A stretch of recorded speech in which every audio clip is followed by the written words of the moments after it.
மதுரை ஸ்டைலில் சூப்பராக ஒரு சிக்கன் சுக்கா ஃப்ரெஷ்ஷாக மசாலாலாம் அரைச்சி சூப்பராக சிக்கன் சுக்கா எப்படி பண்ணலான்னு பார்க்கலாமா? ஃபஸ்ட்டு அதுக்கு மசாலா பொருளெல்லாம் வறுத்து அரைச்சிக்கணும். அளவுகளோட ஃபஸ்ட்டு கமெண்டில் பின் பண்ணியிருக்கேன், செக் பண்ணி பாருங்கள். வாசனை வர அளவுக்கு நல்லா வறுத்து பவுடர் பண்ணி வச்சுக்கோங்க. கடாயில் 3 டேபிள் ஸ்பூன் அளவுக்கு எண்ணெய் சேர்த்துட்டு பெரிய வெங்காயம் சின்ன வெங்காயம் சேர்த்துக்கோங்க. சின்ன வெங்காயம் கொஞ்சம் அதிகமாகவே சேர்த்துக்கோங்க. கருவேப்பிலை 1 டேபிள் ஸ்பூன் அளவுக்கு இஞ்சி பூண்டு சேர்த்து நல்லா வதங்கினதுக்கப்புறம் 3/4 கிலோ சிக்கன் சேர்த்துக்கோங்க. இந்த சிக்கனை ஒரு அரை மணி நேரம் கொஞ்சமாக தயிர் உப்பு சேர்த்து நல்லா மேக்னேட் பண்ணிக்கோங்க. பட் சிக்கன் நல்லா சாஃப்டாக வரும். இந்த சிக்கனில் தண்ணி சேர்க்கணும்னு அவசியம் இல்லை, இதிலே நல்லா தண்ணி நல்லா வரும்.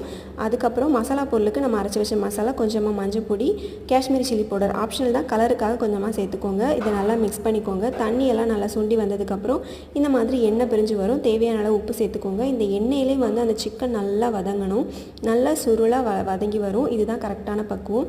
கடைசியாக நீங்கள் தாராளமாக கொத்தமல்லி சேர்த்து சர்வ் பண்ணிங்கன்னா சூப்பராக இருக்கும். ஒயிட் ரைஸு, ரச சாதம், வெரைட்டி ரைஸுக்கெலாம் ரொம்ப சூப்பரான காம்பினேஷனாக இருக்கும். கண்டிப்பாக இந்த மாதிரி ட்ரை பண்ணி பார்த்துருங்க.